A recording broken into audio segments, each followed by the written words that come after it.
Thanks for joining us, everybody. Hello, Barbara. How are you? Hi, you're right. I'm okay. Thank you for joining me today. You're very welcome. You're very welcome. I've just managed to get one boy to bed. Well done. Another That is achievement before 7 o'clock. What are you here for? You've come to say hello? Yeah. Hello.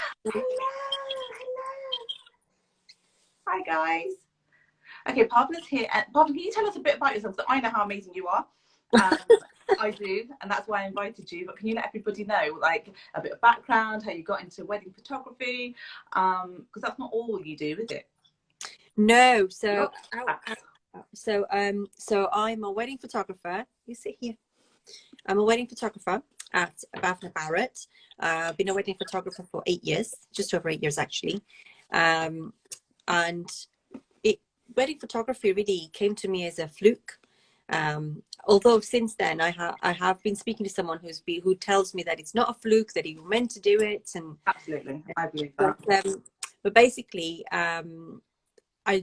my background is kind of journalistic, and I always used a camera. I love you. I love you too. So I've always taken photos and used a film camera, etc. I used it on lots of jobs, documenting stories and things like that. And then I really just fell into doing lots of family photos, as you do. You know, everyone's like, "Oh, well, you come to our party and take some photos." Yeah, we invite you as a guest, but really we'll invite you, but bring your camera. Yeah, bring your camera. Yeah, bring your camera. And I was like, hey, okay. And then I did my cousin's wedding, and they really liked the photos, and I kind of got the bug a bit. I really enjoyed doing it. And then I got made redundant. So when I got made redundant from my last job, that was over 8 years ago, I just took the leap. It was one of those things where it's either now or never. So, it was very much like you being given the chance to take your kind of career into your own hands. Yeah. I think my child just wants to be the star of He is the star. He's so beautiful. Of today's life. But this is what it means to be a mom that runs businesses. You can't always predict what they're going to do. And I've always taken everyone that knows me knows I've always taken my kids to work with me. They've always been around me from when I was pregnant all the way till now. They're always kind of. How do you manage that then when you've got? Because obviously there's lots of. Do you do videography and photography, or you just do? I do both. I do both. I do mainly photography. So when I started, there wasn't really a market for a photo and video company together. There was usually separate people. So I'm a specialist or an expert in the wedding photography side of things, but I do videography, and we are launching our own video packages from later this year as well. So the idea was always in 2021 we would be doing both photo and video as a team. Yeah. So in terms of my career, we've now got a team. So we've got a photography team in place. Okay, Toby, that's quite enough. Thank you. I'm enjoying it. I don't know. You're just distracting me. I can't concentrate now because you're distracting me. So if you want to stay with me, then sit here and listen. Okay? Yeah. Okay. So now I've got a team. So when I fell pregnant with Toby, I decided to build a team, and that was the only way forward. So now I've got a team. Yeah. So now I've got the team. Now we can do 2 weddings a weekend. Maybe sometimes we can do up to 3, depending on the type of weddings, etc. Yeah. So it's been fantastic to grow it, and I really love it. I just love weddings. They're just such a happy place. Everyone's like, "Oh, your job is amazing." I'm like, well, actually, yes, it is amazing. It's stressful. It's really stressful because someone is trusting you with this, right? And you hear so many horror stories, like, oh, Definitely. This is why, this is really the reason behind this series. So to avoid that, the amount of things I see go wrong on the wedding day, and it could be so many little things that people don't think about, and until it actually happens. We hear it a lot. Like over the last 8 years, I've heard all sorts. I've heard that it's been a year and I still haven't got my photos. It's been 2 years, I've got my video. My photographer turned up. my photographer sent someone else, my photographer was really rude, my photographer left early. We've heard all sorts. We've actually even seen some of this happen where videographers have turned up and they've said, right, you're only contracted for 8 hours, so we're leaving. And we're like, what the heck? You can't do that, you know. So there are lots of lessons to be learned, and I think one of the things that we pride ourselves on is making sure that we're there with the couple from beginning to end. So, you know, like when you said about your top 10 tips, one of my tips is to choose someone that you like and that you click with. So often people choose a photographer based on price. Yeah, because a price is a big thing, right? Everyone has a budget. Very important. So we always say to people, that's fine. Everyone has a budget, and everyone's going to book a makeup artist or a videographer or a photographer or a caterer based on their budget, right? Exactly. So we always say, you know, you can't say just because someone charges £500 that they're going to be any better or any worse than someone who charges £2,000. Everyone has different abilities and different skills. But what you're paying for is the experience and the ability to handle people. If you have 800 people at a wedding, you know what Asian weddings are like. Everyone is on that stage. Everyone wants that photograph. If you can't handle that, and if you can't manage that or speak to people nicely, you're not going to last, because no one's going to recommend you. They're going to be like, that photographer was really rude. Exactly. Yeah. And even with a makeup artist, you know, I always recommend. I know a lot of makeup artists say, you know, no trial, you know, booked without trial, and that's great. But I always really recommend it. I'm like, you know what? Just because you like my work, you need to like me as a person. I am there in the run up. I am So there. important. You need someone who's going to be able to keep you calm, someone who you're comfortable with, because so much happens before that bride gets ready. And those are the things that I see, and I can't imagine then what you witness for the rest of the day, because really that's where everything happens. Well, we always say that as a wedding, the two people that will be with you from beginning to end are the videographer and the photographers, because we're there from when you're getting ready all the way till the rukhsati or the vidai, the doli, whatever you call it, we're there.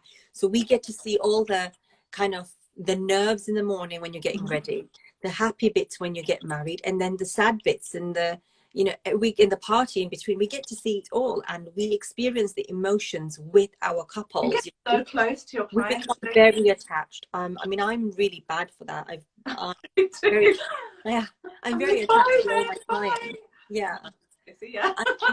My clients have become my friends, and I've become really attached to them. And I'm still in, like, although the weddings, like, because I haven't got weddings this year, I'm still in touch with the couples. But all my couples from last year, we're still on WhatsApp. We're still sending each other messages to see how we're doing. And, really, really nice. some of them have sent me some of them have sent me like care packages, you know. I know. I honestly, the amount of people that got in touch and said, you know, Sophie, are you okay? How are you coping through this time? You know, is there anything we can do? And I'm like, so touched that, you know, during a time that is difficult for everybody, they're thinking of me, little old me, and it's just so humbling.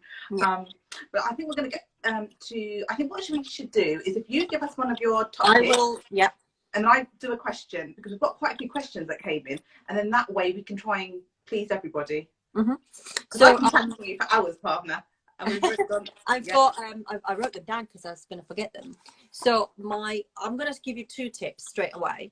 And the first 2 things are, we've already kind of covered them, is think of your budget. So always think, okay, what is your budget? So when you're planning your wedding, you'll know, I have X amount of money for a photographer or videographer. A good photographer, a professional, experienced photographer is going to be between the ranges of 1,200 to 2,500, depending on what days you have, how long your day is. Does that include both, like videography and that is just a photography? It's just a photographer. You can, like I said, there are different budgets. You could get a photographer for £500, but obviously you would have to, that would be based on their experience and their kind of everything else that comes with it. Then you have, the second thing I was going to say is, once you know your budget, choose someone that you like. So make sure you meet people, or you speak to them, or you Skype them. Obviously, it's not always possible. Like, I'm based in the north, and a lot of my clients are in the Midlands and the south. So it's not always possible for me to meet face to face. And 90% of my work is word of mouth and referrals from previous clients. So FaceTime and Skype and things like that are brilliant, because it gives you an instant kind of know-how of whether you're going to get on with that person or not. You know, like, I've not met you before, but we're having a conversation and it's perfect. Like, I know that I could meet you and I would have a perfectly lovely conversation with you and I could work with you. So you know straight away that you're going to click with that person.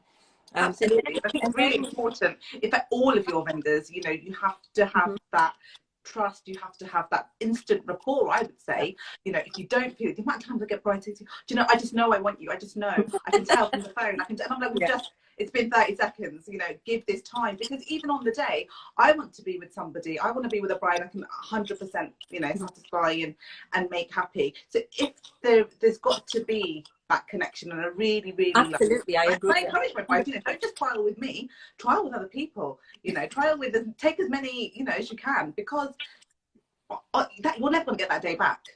And the thing is, what people sometimes don't get is, you know, like, if your trial is £50 or £80, whatever, sometimes brides can be quite prissy about it. I don't want to spend £80 for a trial. I know I like her work and I'll be happy with it.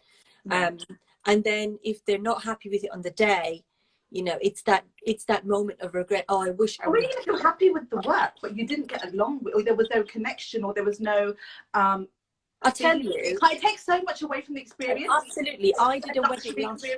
Yeah, I did a wedding last year, Sophia, and the bride had hired this makeup artist. Did not have a trial with her, but this makeup artist is a supposedly celebrity makeup artist, and she booked this makeup artist. I've never worked with this particular person, and I walk into the hotel room, and the room's shut, the door's shut where the bride was, and I was told, well, she's in a mood, you can't go in. I was like, who's in a mood? The bride? And she's like, no, the makeup artist. And I was like, why is she in a mood? Because she doesn't want anyone to go into the room until she's done.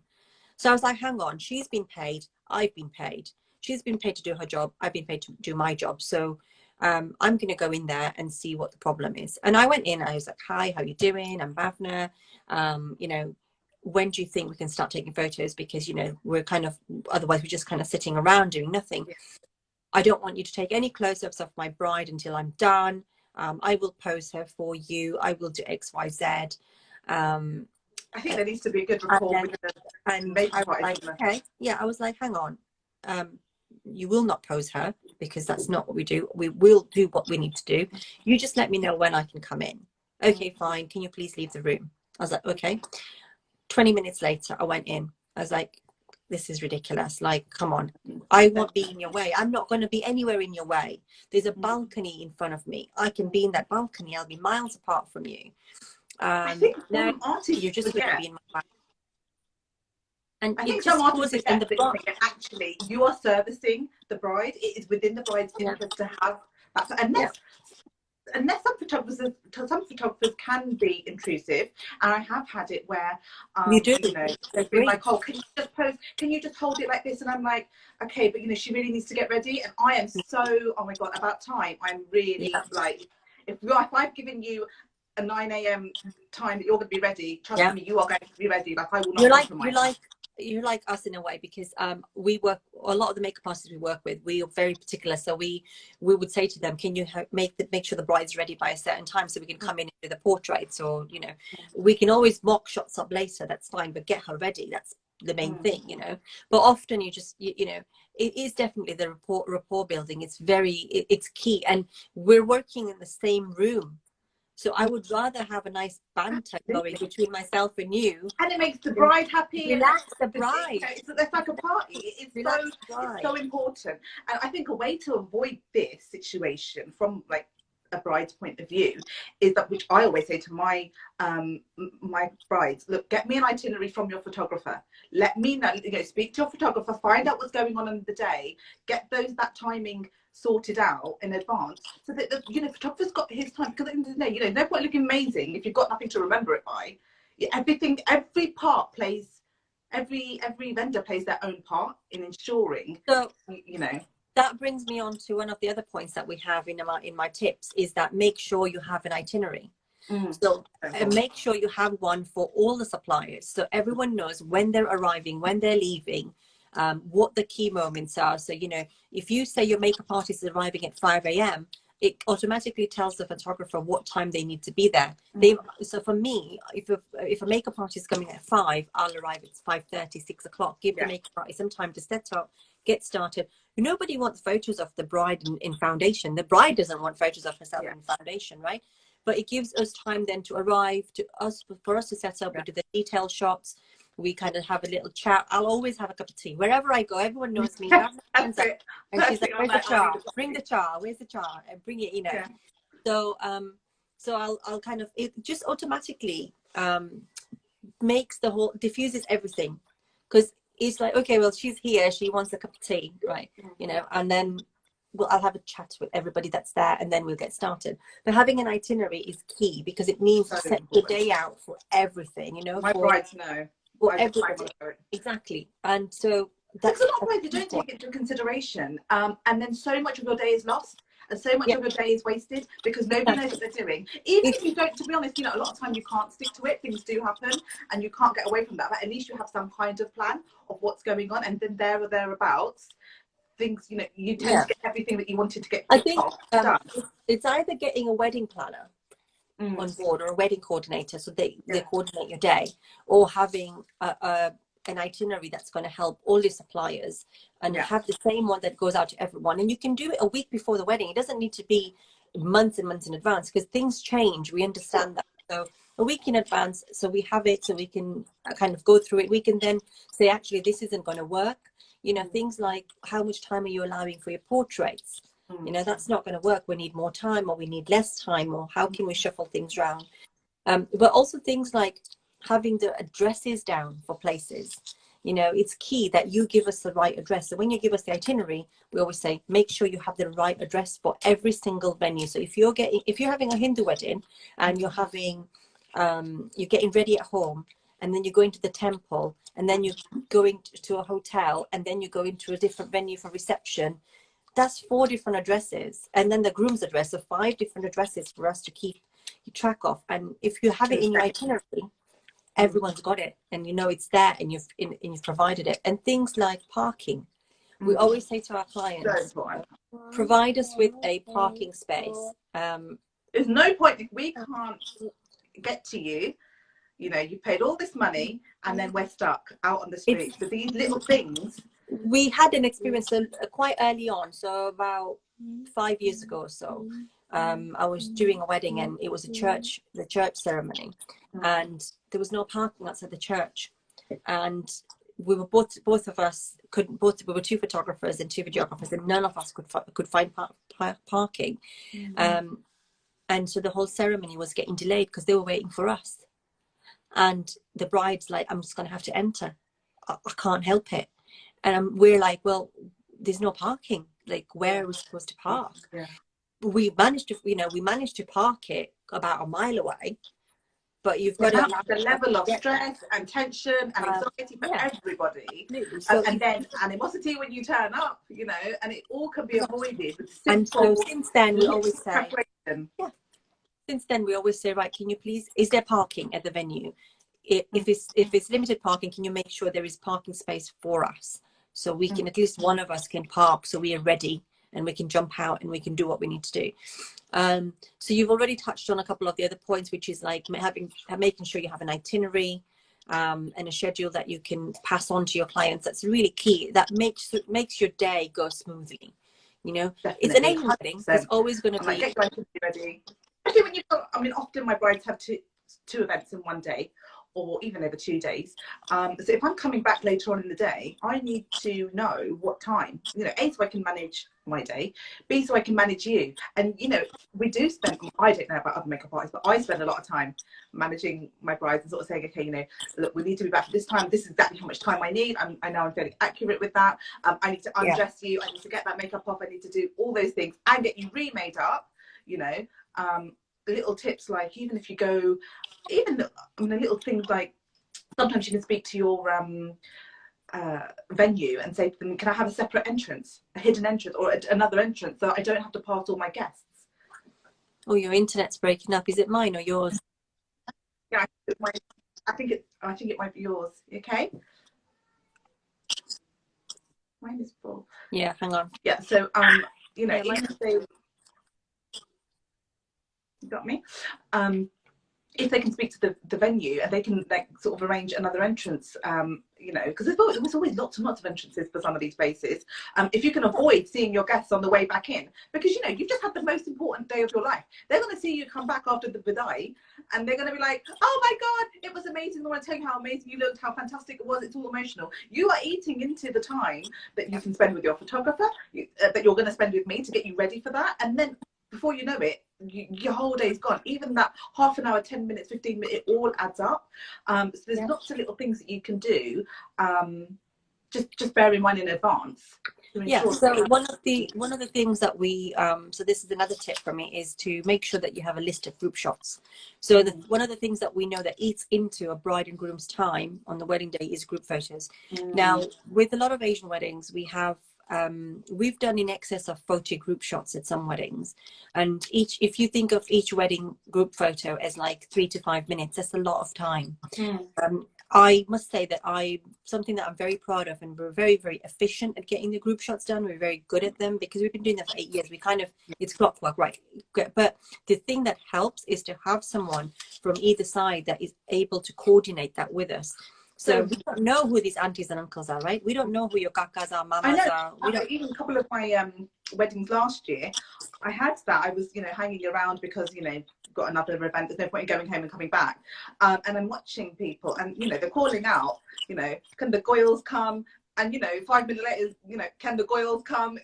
And it's wasting so much time. And people, it's really unfair on the bride and groom because they can't say anything, but they know that every minute is being But you can plan. So with group shots, there are so many new things that you can do now that help. So for instance, so if you know that you have your immediate family coming for group shots, put the group shot list in the invite, number them and put it inside the invite when you give it out. So they know that on the wedding day, group number 5 is their group shot.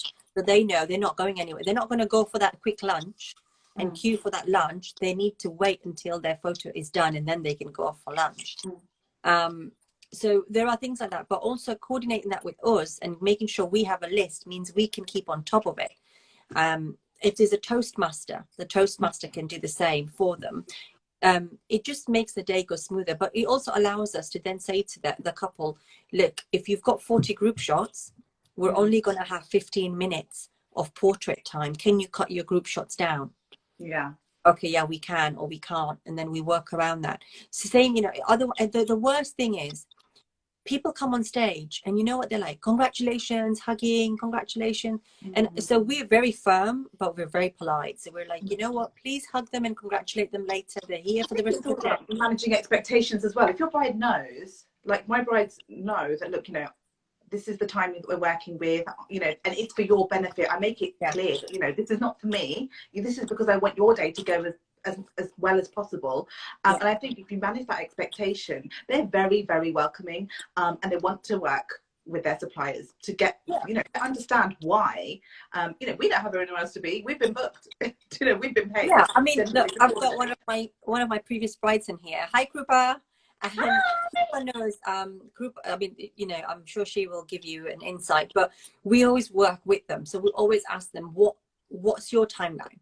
And then work with them. So, you know, every supplier does that. I hope so. Anyway, you know, you that is one of the key ways to communicate and liaise. Like, that's the other thing that I was going to come to is, as a couple, liaise with your photographers and your videographers constantly throughout your planning process, because you never know when they could give you some tips that help. So when you're making your itinerary, your schedule, you know, just give us a shout and say, look, I'm doing this itinerary.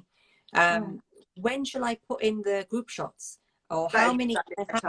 They speak to your photographer. Your photographer is going to be able to tell you, because this is what we do all the time. This is your first wedding, or maybe second, you know, but we've done this. This is what we do every day. I've done 150. I think I've done 150.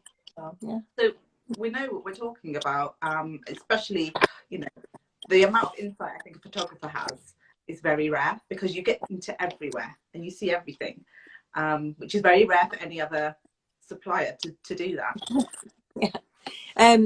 So I'm going to move on to the next couple of points. So we've talked about scheduling your day, the group shot I've got a list. little comment. Hold on a second. It says, excellent timekeeping and direction thanks to partner. So much positive feedback from family members that it ran so much better and to time because partner was so great. You see, it's so important. Thank you, Kripa. You know, we're not just saying it. Thanks, Kripa. It's true, isn't it? So we have to, the thing is, sometimes it's up to us. On Krupa's wedding, for instance, we knew that we had so much time for portraits before the planners and coordinators come and say, we need you back for this vidai, we need you back for this, we need you back for that. So we managed to just go and do things, myself and my second shooter and the videographer. We said, right, we've got this, let's just do it. And it's about being on the same page as your couple, and knowing and them trusting that you can deliver, and you knowing that you can deliver, and you saying, look, just trust me. I just need 10 minutes. Let's just go from here, and you know what you're doing, and then move from, you know, couples have never done this as well. From a supplier's point of view, as a supplier, you know, you have to be honest. If my bride tells me she's got 45 minutes to get ready and do a turnaround and be ready for her reception, okay, no, I will say I can't do that. No. But if you're taking, you know, I will say, you know, a minimum of this much time, go away, speak to so and so, speak to so and so. Is that doable? You know, okay, if it's not, let's work within that 45 minutes, maybe not a whole makeover, maybe we can do something else. And, you know, it's all about managing the day as best as possible. But there's only if you plan in advance you can do that.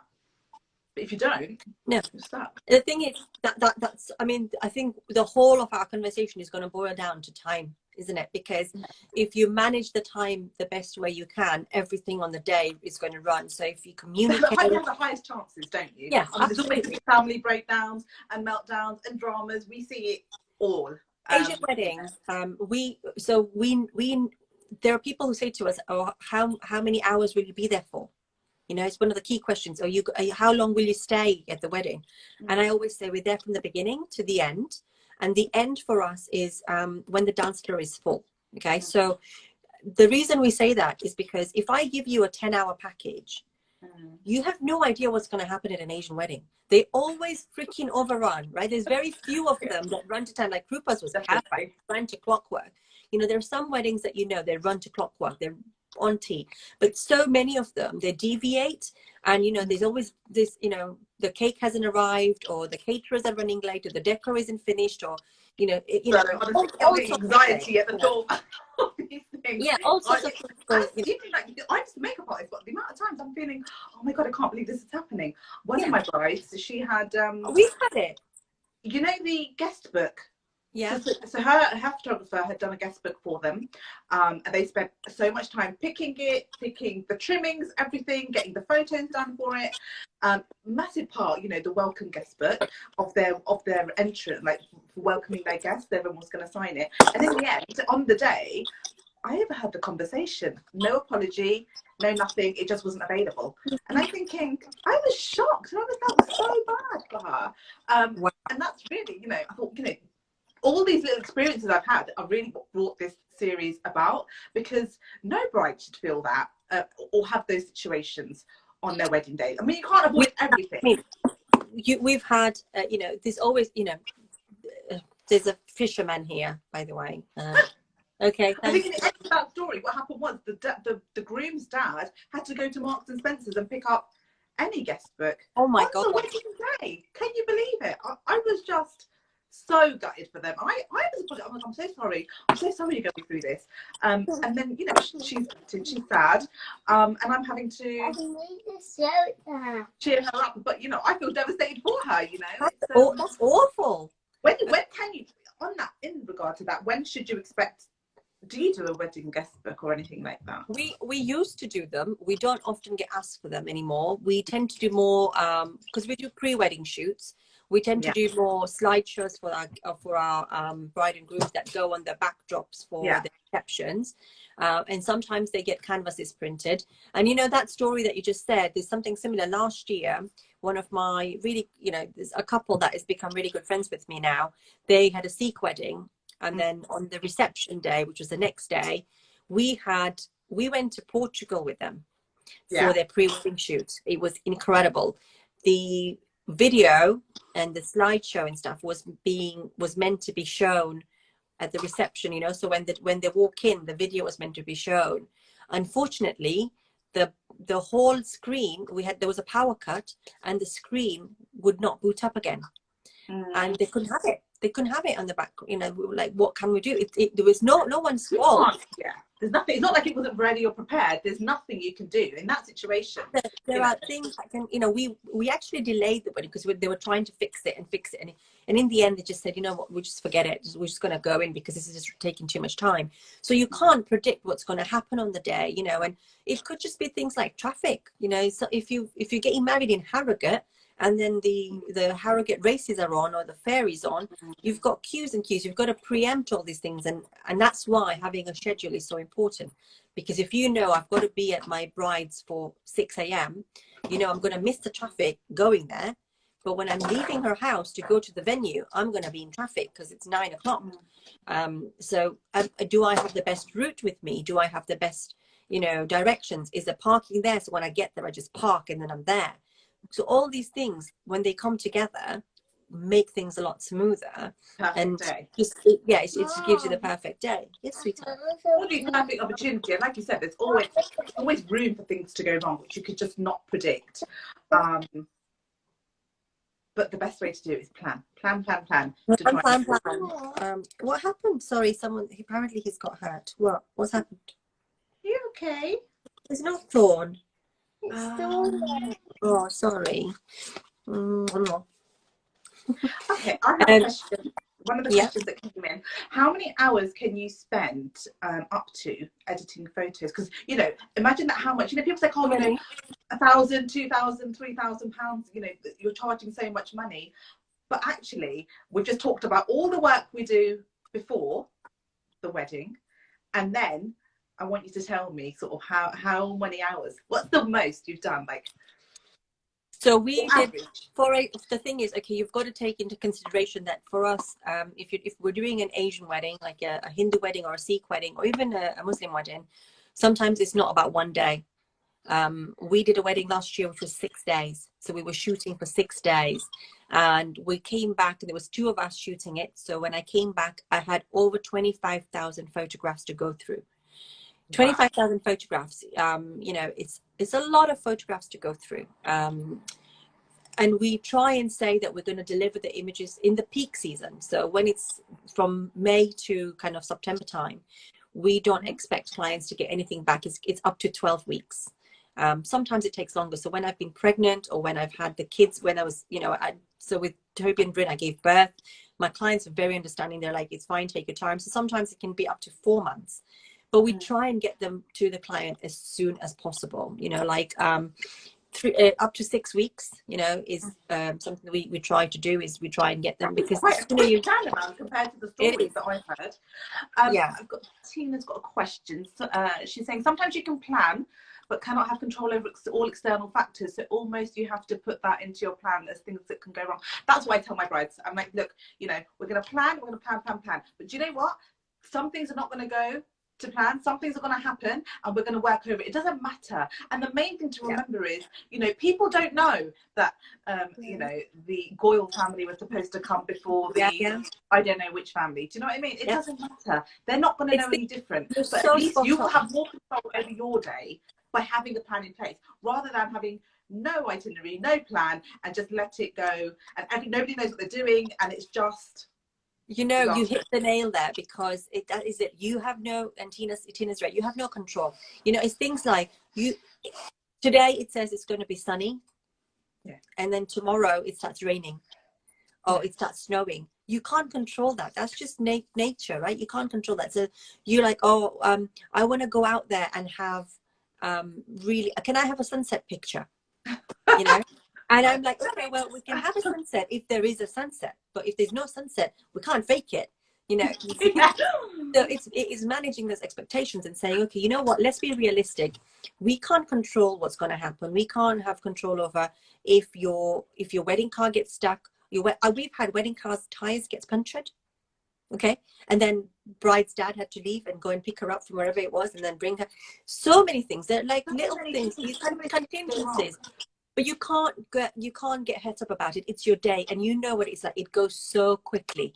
Everyone that, oh my God, I'm married. What happened? like Yeah. a blinked and what the heck? And Like, that is so important that, you know, once that's all done, it's still your wedding day. And actually, it's those stories that make, those are stories you will tell, you know, and this happened, and can you believe this happened? But but my photographer was fantastic and they pulled me through, or my makeup artist, you know, she really pulled me through. And it's so important. I can't stress it enough why it's so important to get the right vendor, somebody that works with you absolutely. and for you, and that you are able to with.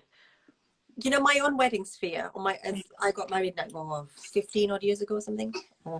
But when I got married, my Mendy night, the car I was supposed to be in, going to the venue in, was in, I was supposed to go in this car that we'd hired because everyone had left, but because my brother was meant to take me to the venue, but he was running late. But he arrived at the house just in time, just before I got into this car. He arrived. He said, no, I'm taking you, you know. So he said to the driver, he said, you just, you know, you go ahead of us, we'll follow you, it's fine. So he goes off in front of us. His car's empty, but he was going to go to the venue and wait anyway, just in case someone needed a lift or whatever. Me, my best friend Priya, and my cousin Isma, we three of us were in the back of the car, and I shit you not, sorry, excuse my language. Car that I was supposed to be in front of me, the tire burst and it overturned in front of us. So that could have been us in that car that happened to. But you know, you just don't know, anything can happen. So I always say, like, in my head, I've always got this, like, contingencies always have, you just don't know what's going to happen. Just take it all in, just go with the flow. And the thing that I stress to brides the most is relax. Like, just, you know what, it doesn't matter if you think of why you're doing it. You are marrying the person you love, that you want to spend the rest of your life with.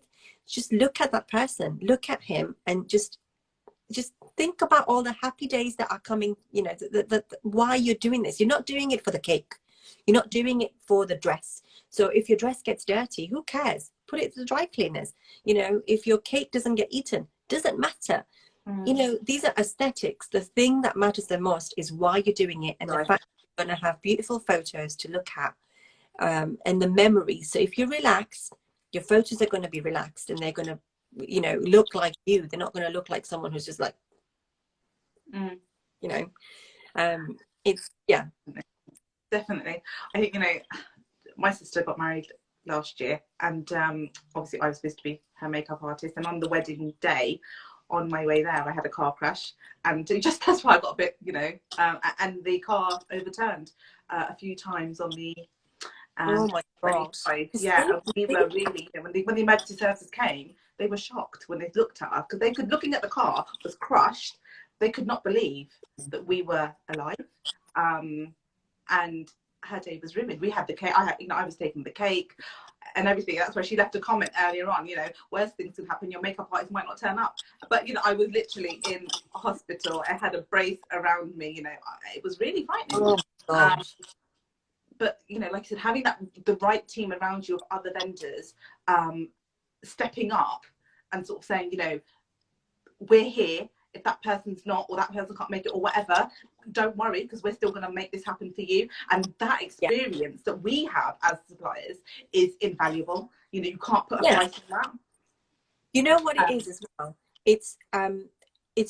So when you choose a supplier, you're choosing not just them as a supplier, you're choosing the experience. Okay. So for me, it's like, I have 8.5 years of experience behind me. So I have seen various scenarios. I know as well when I'm late, or if something happens to my kids or anything like that. I know I have a great support network. I know I have a team of professionals who I can say and trust and call upon and say, guys, I need to be in Surrey by 7:30 a.m. My car's had a puncture. I'm not going to go there. Can someone go and cover for me? Yes, we can. Bring the bride. Don't panic. Someone's coming. I'm on my way, but I've had a puncture. Those things matter a lot. And that, you know, when you choose a supplier who has that knowledge and understanding of how to do, you know, if you panic and go, oh shit, like I'm not going to get there, then the bride's going to feel that. And the bride's like, oh my God, my photographer's not going to turn up. Oh no, you know what? What's going to happen? if you have the experience, like you've had that experience, you know I remember sitting there in a brace, and I had a job at 5 o'clock in the morning the next day, and I don't know, my husband's going, you know, Sophie, you don't know whether you're going to survive, and you're on the phone trying to get cover for tomorrow's job. What? You don't know. We don't know if you're going to live. You know, it was so serious, and I was like, I can't let these people down. This is their, you know, I can't. And my client, who she'll know, because I sent her photos of me. I'm like, I'm trying to work it out. She's like, please, it's fine. I can do something. And you know what? Sometimes but it's having that kind of dedication. It is, and sometimes people understand, and sometimes people don't. Okay, sometimes there are situations where a bride she's so emotional on the day. You can't blame them either, because this is something that's been, you know, invested in. They've invested in you. They've invested, and they want you there. So they always will have that. Oh, you never came, or oh, I'm disappointed. Some of them will on the day maybe get upset with you or worked up with you, but the key is that when everything calms down, they will understand, because everyone's human and these things happen. But I think that, you know, when it comes down to it, choosing a professional who has the right insurances, the right network, the right equipment, the right knowledge, all adds up to the right insurances. Like you said, the right insurances is so important. Check, speak to your suppliers, find out. Can you please send me, their certificates are important. You ask for them. You know, if insurance is so important. If anything God forbid was to go wrong, you need to know that your vendor is covered. But I can honestly say, in all the years I've been doing it, no one has ever asked. We get asked for our insurances for certain venues. Yeah. But apart from that, I think kind of make in our contracts. Contract, I have a very substantial contract, and in my contract, it's very clear that we have insurance. But I think there are lots of, like, you know, so when we were covering the points and stuff, we've covered things like making sure you've got the right, you know, book the right person, or make sure you know your budgets and all. But I think at the end of it, it boils down to making sure that you relax and enjoy your day, you know. And also, one of the key things to try and do is to have an unplugged ceremony. You know how many times people have a bride is walking down the aisle, and then an Auntie G comes out with her iPad and goes, "Hi, let me take this photo. It's very nice." Definitely. Get out of the way. You just ruined the moment for me. And then the bride is looking for it. The bride's like, I was walking down and, you know, it was such a nice moment. Have you got it? I'm like, yeah, your auntie is standing there with an iPad. That's what I've got. No, that's terrible. How do you get around that then? What can you do to avoid that situation? We will always say, you know, the suppliers we work with. So if there's a Maharaj who's making an announcement, I always say to the Maharaj, can you make an announcement to say, when the bride is walking down, please remain in your seats. Please don't use your iPads or iPhones, you know, just let the professional do the job. Because you often also get a lot of the, you know, the what we call Uncle Bobs. They come to the front with their big SLRs. Yeah, Uncle Bob. We call them Uncle Bob. So Uncle Bob comes, Puttara, look, I have my new camera. What setting have you got? Yeah. Oh, God. Okay. You know, the thing is, I don't stop people from taking photos. I think it's really endearing that they want to take those photos. Absolutely. The thing is just not to get in the way of the professionals, but also I understand that sometimes people want you know, they're not going to see those photos for 6 weeks, so they want to see them. The worst bit is, though, that when you have someone who comes in with the same kit that you have, takes all the same photos you're taking, and never gives any photos to the bride and groom. What are they doing with those photos? What are you going to do with them? That's a bit creepy, actually. But yeah, you know, we always people do that. Yeah, people do that. I know. But you know, it's we always say, like, I work with a lot of makeup artists that I work with. I always say to them, don't worry, if you need photos, just message me. I will send you a link to the gallery and you can download them to your heart's content. You know, it's fine, no problem. And we do that with all our vendors. So decorators, caterers, anyone who wants photos, we just send them the links and they can download them, because it's collaborating, isn't it? And you know, from my other group, with Running Successful Superwomen, we're all about the collaboration. Absolutely. I can't stand that whole, oh, but you didn't do this for me, or it's like, you know what, it's fine, it's one big family in the day. You know, I come from a very big family, so I'm used to the chaos. I call it a joyful chaos. It's like constant. Yeah, it's fine, it's fine. So, so you know, those are the, like, for me, those are the main things I would say is to try and do. But also, I know you probably have a few more questions for me. One, I've just gone through my list, and one question I really want to ask is how many photos should a couple go for? Because it's really difficult. I remember when I was a photographer, how many do you want? And I was like, I don't know how many you should take. Okay, so is there different packages, or what do people go for? What's most popular? What's the right answer? So we don't actually give a number. Okay. So I know when you have an English wedding, a very standard traditional Indian wedding where there is a church wedding or a civil and then a reception or whatever, it's easy to give a number. So you know that they will get a minimum of 500 photographs, right? Because you know the flow. When it's a 3, 4, 5 day Asian wedding, you can't predict. Sometimes the Sangeet has lots of like choreographed dances, things like that. Depending on what they've got planned for the day, the numbers of photos will depend on that. So some couples have longer time for their portraits. Some couples don't. Some couples have longer times for their dancing. Some couples don't. So depending on all that, the number of photos we deliver greatly. We've delivered anything from 500 photos to 5,000 photos. So it depends. Literally depends. 5,000 photos. Yeah, that's incredible. That is really an incredible number, even as a bride and groom to sit and go through. Yeah. So we obviously we make sure we kind of narrow them down into specifics. So it's not like one whole big gallery that you just scrolling through like a zombie. But it's really important for us to make sure that we're giving our clients the quality as well. Sometimes it's easy to just give people lots of photos, but quality sometimes is better. Definitely. You can't have one amazing photo capturing the day, even, you know, one photo from the whole day, than 500 crap ones. Yeah. The thing, there are key photos for us. We always ask the couples as well if there are any family dynamics we need to know of. We always ask as well if there's any special things that we definitely don't need to miss. So if you're having, so last year we had a couple who the groom was doing a surprise dance for the bride. So he contacted me separately and said on the reception, I'm doing a dance for the bride. So, you know, we always say, let us know, keep us in the loop. If we know, and it makes us excited as well. Because I'm like, exciting. I am getting excited at this hypothetical situation. Yeah, I'm like, what are you dancing to? What are you doing? You know. But also it allows us to become part of the wedding. And I always say that I can't be at a wedding and not dance. I'm on the dance floor. My couples know. After is going to be on there, like all elbows going. The energy. Again, it goes back to, you know, memories of that person. You know, you never forget any of your anybody you pick to work with you for your wedding day. Absolutely. I've got a few. I think I can see Tina's got. I think there's a few questions on here.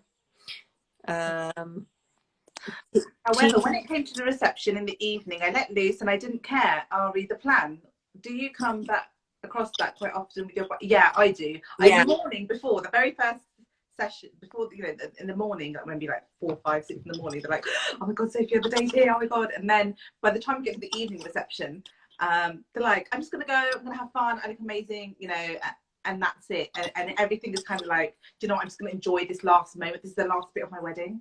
So definitely for me, Tina, that's what happens. Yeah, I find that the mornings are always a bit more sorry, I'm just gonna have to you go for it.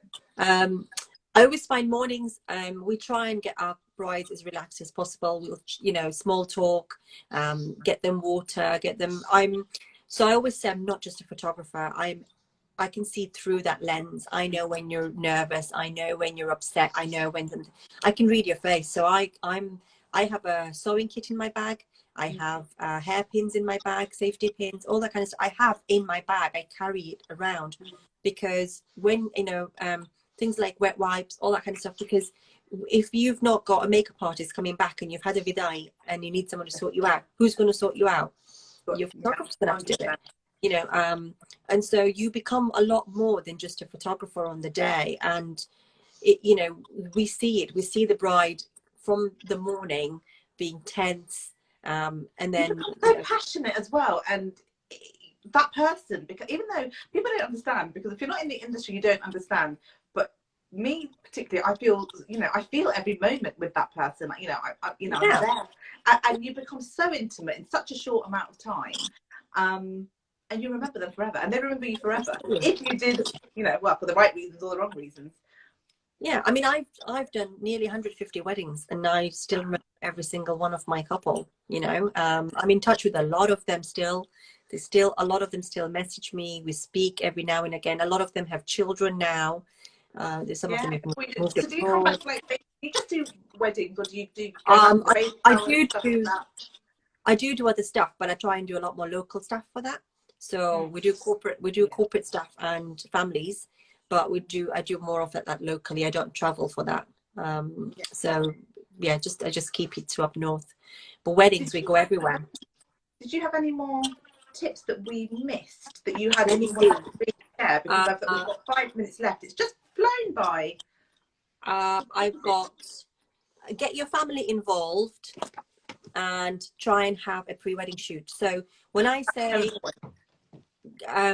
not everyone has pre-wed shoots, which is fine, but it's good to get to know your photographer. I think in my situation, in my experience now, it's becoming very much like the done thing, isn't it? You know what? About 4 years ago, it was very much an in thing, and very much a destination pre-wed shoots were like the thing to do. I think nowadays it's more, a lot of couples have found that actually it's no, if you've been referred to us, it's fine. We've seen you at the wedding. We don't need to do a pre-wed shoot with you.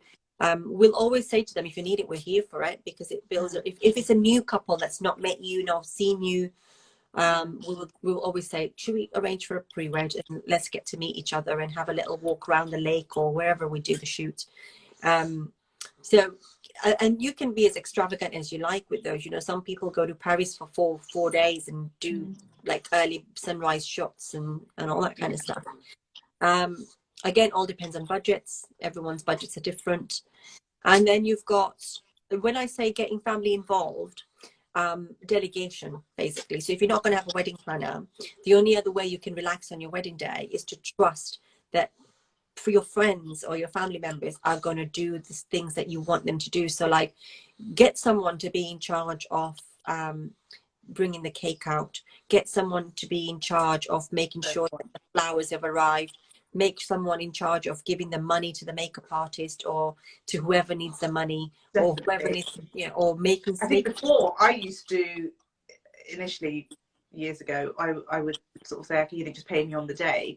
But now I'm kind of getting to the stage where sometimes you can spend half an hour, you know, you don't know where the mum is, you can't, you know, there's a whole hall of people. Where are you supposed to find that person holding that envelope? It's got to be paid now in advance to make sure.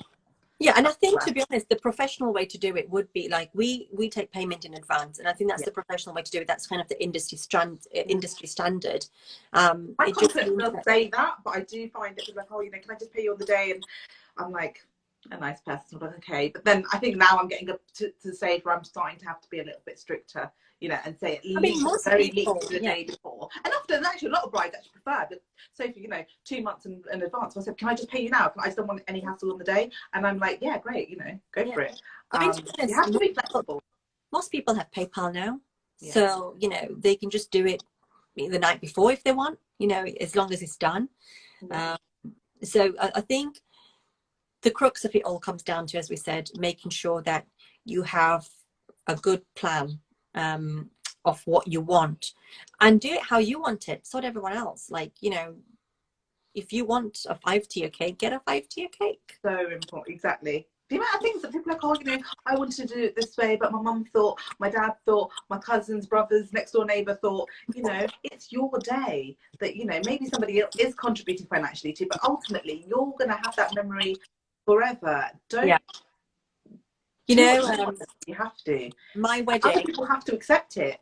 Yeah, I always look back at my wedding, Sophia, and I always say my wedding, the wedding day itself, first of all, it was on a Thursday. We had nearly 1,000 guests, and I said to my mum and dad, this is what you want, you do it. It's fine. I'm not even going to like question it. That's fine. The reception is going to be how I want it. And that was our brides say that to me. It's common. Yeah, and that was completely fine. It's not fussed about the Hindu wedding as much as, right, the reception's my thing, and you know. Yeah, it was more the compromise that I was like, I wanted a Hindu wedding, so I'm not going to say anything about it, but I'm going to, you know, with my reception, we had less people. I wanted it on the beach. I wanted a mixed grill, of like a barbecue and all that kind of stuff, and that's what I had. Oh, I love it. The wedding day, my hairdresser didn't turn up on the wedding day, so I went back home after my ceremony in the morning to get dressed for the afternoon, because my wedding was in the afternoon. And I waited for an hour before I realized she wasn't arriving. And luckily, if you live in Africa, you know, there's a hairdresser at every nook and cranny. And the hairdresser that lived down the road from me, who actually used to do my hair a lot, I rang her and I said, Bina, I'm stuck. Like, what should I do? She's like, and she came and she did an amazing job on my hair. And I was like, you're amazing. And she didn't even take a penny from me. You know? Sometimes these things, you know, that happen and that go wrong are really like the best things, the things you didn't plan and just happened, and they turn out to be the best things ever. One of my brides, she had, you know, so much snow, and she had the most magical pictures, and she was really gutted because obviously a lot of people couldn't turn up, but she was left with the most amazing pictures. Partner, we've got 2 minutes left. It's been such an amazing experience with you. I hope it's helped people. I hope it's helped a few of the brides on here that have been watching. Somebody has actually just said this is amazing, and they said that they're sitting with notebooks. So you know, amazing. I'm so glad that we can. That is the whole point of this whole series. Well, I'm going to have to love you and leave you all now. Speak to you soon. But can I just say, your eye makeup looks amazing. I did it myself. I haven't had anyone come and do it. It's lockdown. Thank you so much. Have a good evening. Bye. You too, guys. Thanks, bye. Thank you, guys. Thank you, guys.